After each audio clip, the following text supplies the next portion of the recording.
पहाड़ समाचार आप देख रहे हैं, आपके साथ मैं हूं चांदनी धवन। बुलेटिन की शुरुआत बड़ी खबर के साथ करते हैं जो देहरादून से आ रही है। ऊर्जा कर्मचारियों की हड़ताल, बड़ी खबर इस वक्त की है। शासन की हड़ताल से निपटने की ये तैयारी, हड़ताली कर्मचारियों पर लग सकता है रासुका।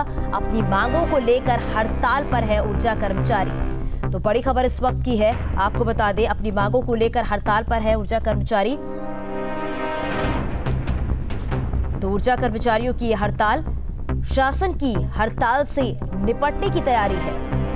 और हमारे सहयोगी सुरेंद्र डसीला हमारे साथ फोन लाइन पर जुड़ गए हैं। सुरेंद्र, अभी क्या अपडेट है हड़ताल को लेकर?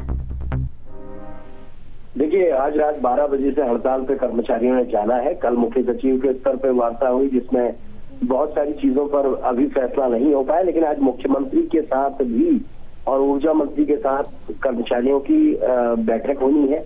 अगर इसमें कोई हल निकल जाता है तो निश्चित ही हड़ताल फिर खत्म हो जाएगी और हड़ताल का जो खतरा है वो भी खत्म हो जाएगा। लेकिन अगर इस पर हल नहीं निकलता है तो रात 12 बजे से पूरे प्रदेश भर में ब्लैकआउट की सिचुएशन हो सकती है, क्योंकि कर्मचारी उसके बाद हड़ताल पे रहेंगे, कार्य बहिष्कार पे रहेंगे। जो फॉल्ट आएंगे वो ठीक नहीं होंगे, जो एक बड़ी चिंता है। इसके मद्देनजर सरकार ने कल रासुका के कानून को 3 महीने बढ़ाने के लिए भी जिला अधिकारियों को पावर्स दी है, उनको कल शक्ति दी गई है। लेकिन आज जिस तरह के हालात है उसे देखकर लग रहा है कि शायद मुख्यमंत्री और ऊर्जा मंत्री के साथ बैठक के बाद इसका कोई हल निकल जाएगा। और कर्मचारियों का ये कहना है कि अब की बार हल निकलना सिर्फ आसान नहीं होगा, बल्कि कैबिनेट की आने वाली जो 12 अक्टूबर की बैठक है उसमें आपको बाकायदा प्रस्ताव लाना होगा। अगर आप सिर्फ आश्वासन देंगे तो उसमें हम नहीं मानेंगे। तो उम्मीद है कि इस बैठक पे बहुत कुछ निर्भर करेगा जो अभी कुछ समय के बाद होगी। बिल्कुल सुरेंद्र, अगर बात करें तो वो कौन कौन सी मांगे हैं जिसको लेकर ये जो कर्मचारी हैं वो हड़ताल पर बैठे हुए हैं, और आगे जिस तरीके से आपने बताया कि जो स्थितियां नजर आ रही हैं उसको लेकर और क्या जानकारी मिल पा रही है सुरेंद्र? देखिए, कर्मचारियों की अलग अलग 14 सूत्री मांगे हैं, उसमें बहुत सारी मांगे हैं। उसमें सबसे प्रमुख जो है वो समान एसीपी है, यानी समान कार्य समान वेतन। अभी बहुत सारी दिक्कतें हैं, काम एक जैसा होता है लेकिन उसका वेतन अलग अलग होता है। इसको लेके कर्मचारी ने सीधे तौर पे कहा है कि समान कार्य होगा, समान एसीपी होगी, समान वेतन होगा। 14 सूत्री अलग अलग मांगे हैं, कर्मचारियों के वेलफेयर से लेकर कर्मचारियों की पेंशन तक तमाम वो चीजें इसमें मेंशन है। 14 सूत्री मांगों को लेकर ही वो लगातार प्रदर्शन कर रहे हैं। तो देखिए, हमारे सहयोगी बता रहे हैं कि जो 14 सूत्री मांगे हैं उसको लेकर ये जो कर्मचारी हैं हड़ताल पर हैं, और इसके साथ ही साथ ये भी है कि हड़ताल कर्मचारियों पर रासुका भी लग सकता है। तो ऊर्जा कर्मचारियों की हड़ताल जो है वो देखने को मिली है और शासन की हड़ताल से निपटने की तैयारी है, इस पर बातचीत की जाएगी। बहुत शुक्रिया सुरेंद्र इस पूरी जानकारी के लिए। और एक और बड़ी खबर मिल रही है, रुड़की में नाबालिग से रेप। बड़ी खबर इस वक्त की है, रुड़की से चाचा पर दुष्कर्म का आरोप। तहरीर पर पुलिस ने नहीं दर्ज किया है मुकदमा। एसपी देहात से न्याय की गुहार लगाई है। एसपी देहात ने पुलिस अफसरों को निर्देश दिए हैं। तो बड़ी खबर इस वक्त की है, रुड़की से एसपी देहात से न्याय की गुहार लगाई है और एसपी देहात ने पुलिस अफसरों को निर्देश दिए हैं।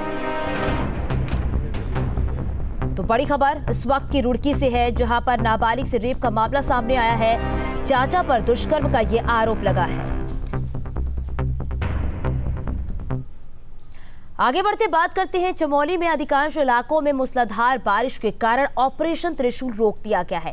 मौसम साफ होने के बाद फिर से सर्च अभियान चलाया जाएगा और लापता जवान और शेरपा की तलाश की जाएगी। आपको बता दें, चमोली के त्रिशूल पर्वत हिमस्खलन हुआ था जहां पर कई जवान लापता हो गए थे, जिनमें से 4 जवानों के शव को बरामद कर लिया गया है, जबकि 1 जवान और 1 शेरपा की तलाश की जा रही है।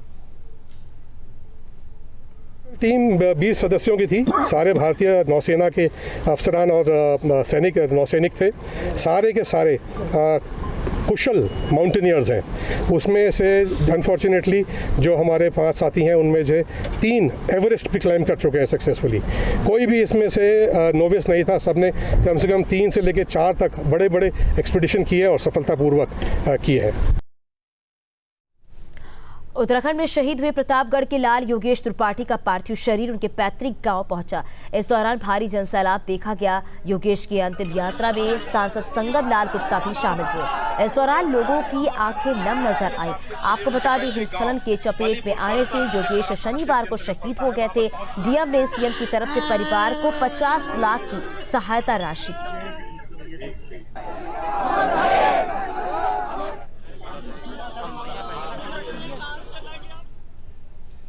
चमोली में तेज बारिश के बाद ऋषिकेश बद्रीनाथ राष्ट्रीय राजमार्ग एक बार फिर बंद हो गया है। मार्ग पर भारी मात्रा में मलबा आने के बाद रास्ते को बंद करना पड़ा है। फिलहाल प्रशासन द्वारा मलबा हटाने का काम किया जा रहा है। वहीं मार्ग बंद होने से ऋषिकेश बद्रीनाथ राष्ट्रीय राजमार्ग बंद होने से बद्रीनाथ धाम और हेमकुंड जाने वाले तीर्थ यात्रियों को दिक्कतों का सामना करना पड़ रहा है। आपको बता दें, पहाड़ों पर हुई बारिश के बाद पागल नाला उफान पर है। 4:05 है तो बद्रीनाथ नेशनल हाईवे बंद किया गया है। बारिश से बदला है मौसम का मिजाज। एहतियात के तौर पर रास्ते को बंद किया गया है। बारिश के बाद पागल नाला जो है वो उफान पर है। मार्ग पर मलबा आने से रास्ते को बंद किया गया है। हालांकि आने जाने वाले लोगों को काफी दिक्कतों का सामना करना पड़ रहा है।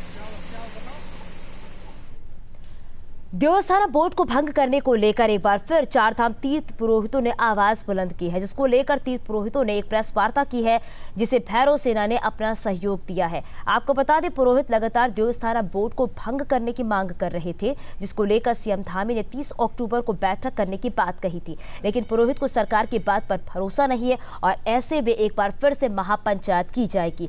तीर्थ पुरोहित हकूकधारी महापंचायत के अध्यक्ष कृष्णकांत कोटियाल ने कहा है कि अगर सरकार ने बोर्ड को भंग नहीं किया तो तीर्थ पुरोहित आत्मदाह करने को भी तैयार है। कल फिर ऋषिकेश में बैठक है और उस बैठक में आमरण अनशन और आत्मदाह के लिए भी मतलब वो निर्णय होगा ऋषिकेश की बैठक में। और बद्रीनाथ में और केदारनाथ में भी कई लोग आत्मदाह के लिए तैयार हैं। अगर सरकार ने एक भी नहीं मानी तो ये सब कार्यक्रम होगा। केदारनाथ दर्शन के लिए पहुंचने वाले यात्री अब हवाई यात्रा की भी सेवा ले रहे हैं और इसके लिए 6 हेली कंपनियों को अनुमति प्रदान की गई है। धाम के लिए फिलहाल Aryan, Thumby, Crystal, Himalayan, Aero और पवन हंस हेली कंपनियां अपनी सेवाएं दे रही हैं। प्रत्येक दिन हेली सेवाओं से 200 के करीब यात्री केदारनाथ पहुंच रहे हैं। हालांकि हेली सेवा के लिए भी ई पास अनिवार्य किया गया है। वहीं खराब मौसम की वजह से हेलीकॉप्टर को उड़ान भरने में मुश्किलों का सामना करना पड़ रहा है। तो केदारनाथ दर्शन के लिए हेली सेवा जो है वो शुरू हो चुकी है। हेलीकॉप्टर से बाबा केदार के दर्शन किए जा सकते हैं। 6 कंपनियां हेली सेवा दे रही हैं और हर रोज 200 यात्री जो है इससे यात्रा कर रहे हैं। और ख़राब मौसम होने की वजह से काफ़ी दिक्कतें भी आ रही है। हेली सेवा के लिए ई पास होना ज़रूरी है। तो हर रोज़ 200 यात्री जो है वो हेली सेवा ले रहे हैं। 6 हेली सेवाएं अपनी सेवाएं गुप्तकाशी, फाटा और सिरसी के जो हमारे हेलीपैड्स हैं वहाँ से उपलब्ध करा रही हैं। और इसमें करीब 120 से 150, 160 इसके प्रकार से यात्री जिनके पास यात्रा ई पास है वो अपनी हेली के माध्यम से जो जाना चाहते हैं वो लोग डेली बेसिस पर जा रहे हैं। उत्तराखंड में रासुका यानी राष्ट्रीय सुरक्षा कानून को अगले 3 महीने के लिए बढ़ाया गया है। सरकार के निर्देश पर गृह विभाग ने सभी जिलाधिकारियों को बाकायदा इसके लिए निर्देश जारी किए हैं। देखिए रिपोर्ट।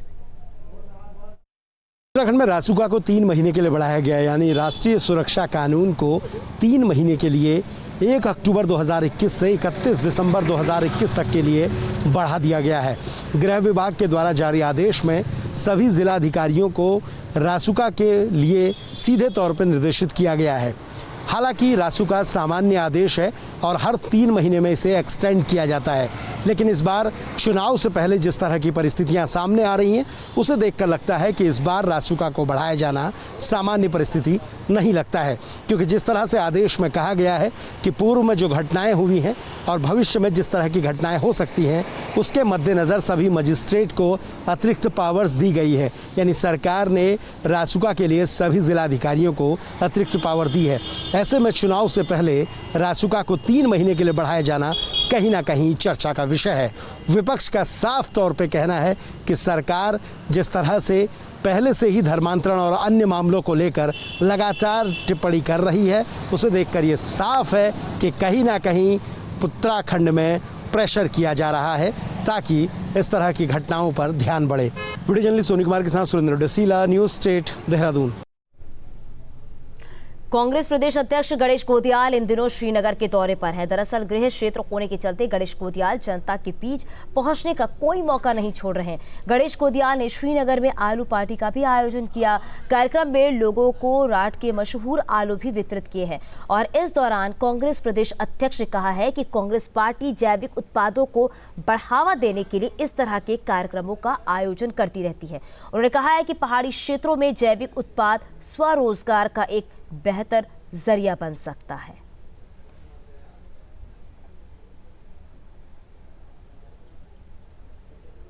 हमारे पूर्व मुख्यमंत्री हरीश रावत जी की इस भावना से प्रेरित कार्यक्रम है, जिसमें हमेशा वो पहाड़ी उत्पादों को बढ़ावा देने के लिए उन्हें उनकी मार्केटिंग हो सके, इस भावना से वो कभी माल्टा पार्टी, कभी ककड़ी पार्टी, कभी इस तरह से पहाड़ों में उत्पादित होने वाले जो फल हैं या सब्जियां हैं उनको बांटी है। ये उसी भावना से प्रेरित एक कार्यक्रम था। मैंने पिछले साल राठ में पैदा हुए जैविक आलू को यहाँ पर श्रीनगर में वितरित किया और लोगों ने बहुत अच्छा रिस्पॉन्स उसका हमें मिला। उत्तराखंड में रासुका यानी राष्ट्रीय सुरक्षा कानून को अगले 3 महीने के लिए बढ़ाया गया है। सरकार के निर्देश पर गृह विभाग ने सभी जिलाधिकारियों को बाकायदा इसके लिए निर्देश जारी किए हैं। आपको एक रिपोर्ट दिखाते हैं।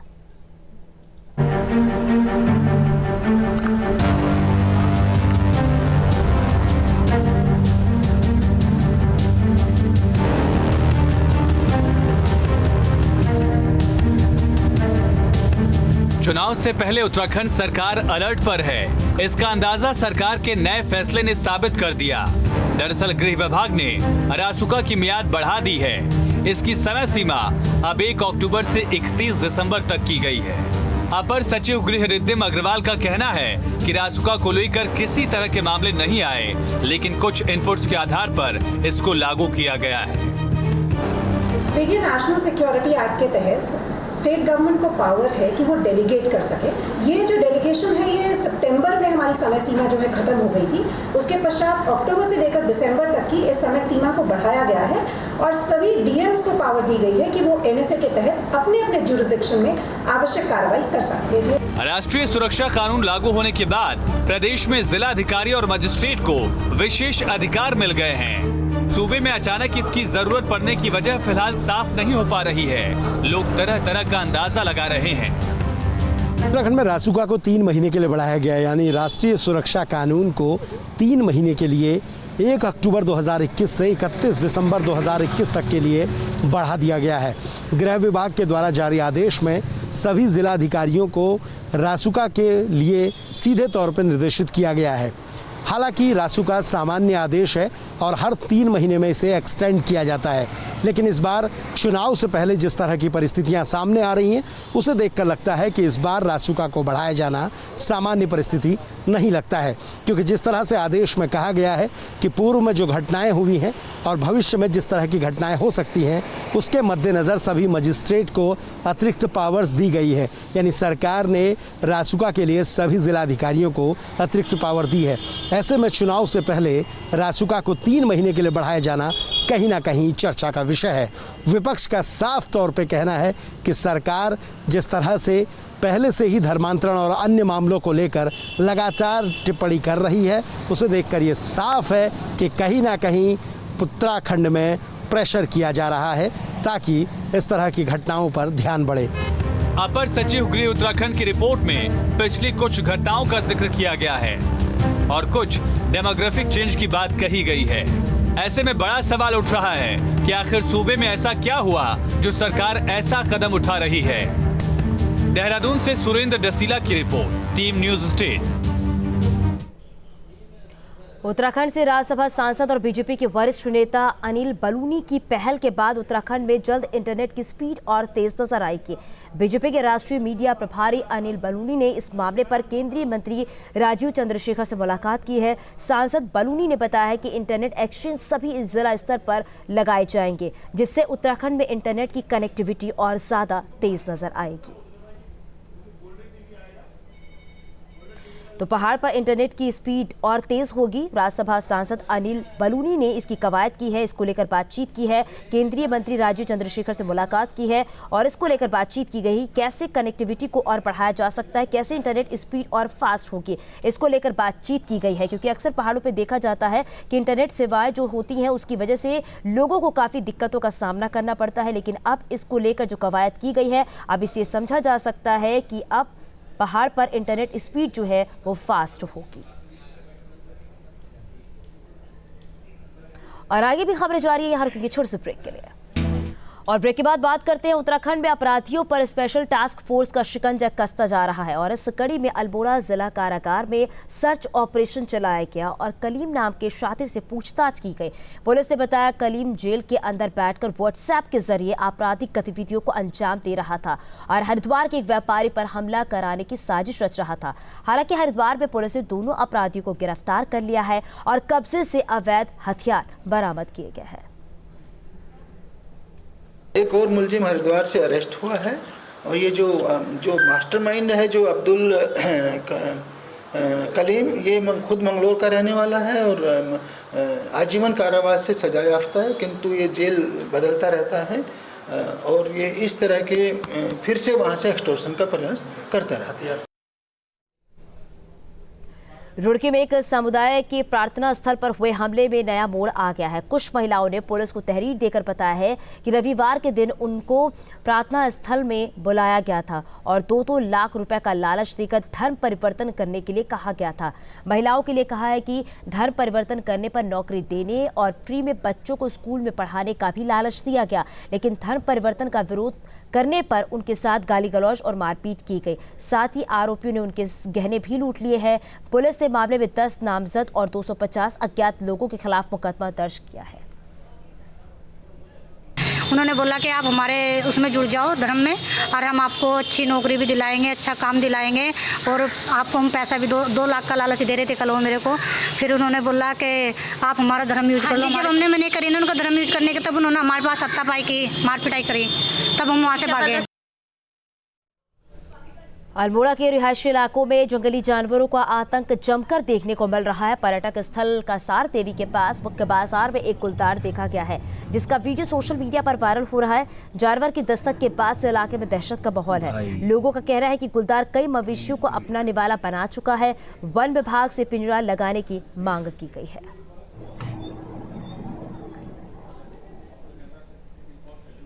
शाहरुख खान के बेटे आर्यन खान की परेशानी बढ़ती जा रही है। क्रूज रेप पार्टी से गिरफ्तारी के बाद कोर्ट ने आर्यन और उसके दोस्तों को 7 अक्टूबर तक के लिए एनसीबी की कस्टडी में भेज दिया गया है और इस दौरान एनसीबी की टीम लगातार आर्यन और उसके दोस्तों से पूछताछ कर ड्रग के काले धंधे की तह तक पहुंचने की कोशिश करेगी, ताकि इस बात का पता लगाया जा सके कि बॉलीवुड में नशे का जाल कहां तक फैला हुआ है और बॉलीवुड में नशे की सप्लाई कौन कर रहा है।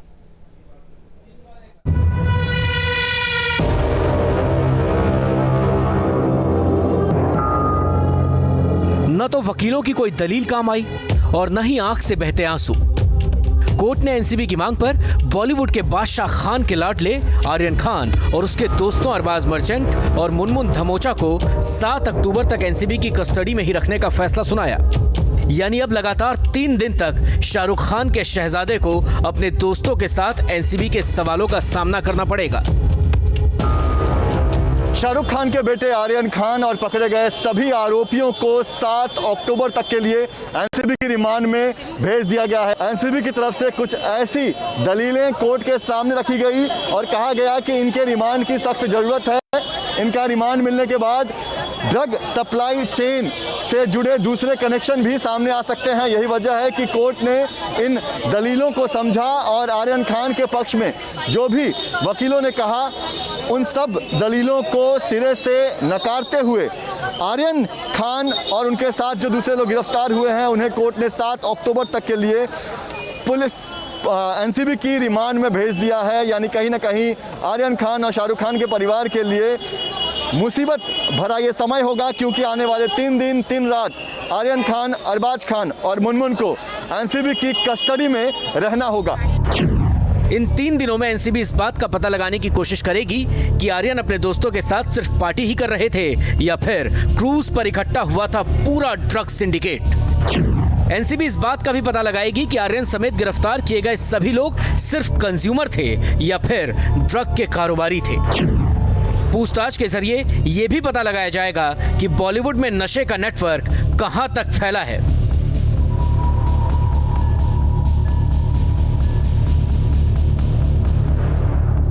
क्रूज रेव पार्टी में हुई धरपकड़ के बाद अब एनसीबी की टीम के पास इन सवालों का जवाब पाने की चुनौती है, ताकि इस बात का पता लगाया जा सके कि ड्रग के काले धंधे ने बॉलीवुड में कहां तक अपनी जड़ें जमा ली हैं। बॉलीवुड में नशे का जाल कितना फैला हुआ है और बॉलीवुड में नशे की सप्लाई कौन कर रहा है। सोमवार को मुंबई के किला कोर्ट में आर्यन खान, अरबाज मर्चेंट, मुनमुन धमेचा की पेशी के तुरंत बाद एनसीबी ने तीनों आरोपियों की कस्टडी को 11 अक्टूबर तक बढ़ाने की मांग की। एनसीबी की ओर से पेश हुए एडिशनल सोलिसिटर जनरल ने आर्यन खान, अरबाज मर्चेंट और मुनमुन धमेचा को सिर्फ ड्रग का कंज्यूमर नहीं बल्कि ड्रग्स का रैकेट बताया। उन्होंने कहा, आरोपियों के फोन से ऐसी तस्वीरें और चैट्स मिली हैं जिससे संकेत मिलता है कि ड्रग्स का यह रैकेट इंटरनेशनल सिंडिकेट से जुड़ा है। एनसीबी की ओर से आरोपियों की रिमांड के लिए कोर्ट में दलील दी गई कि इस मामले का खुलासा करने के लिए अभी पूछताछ जरूरी है।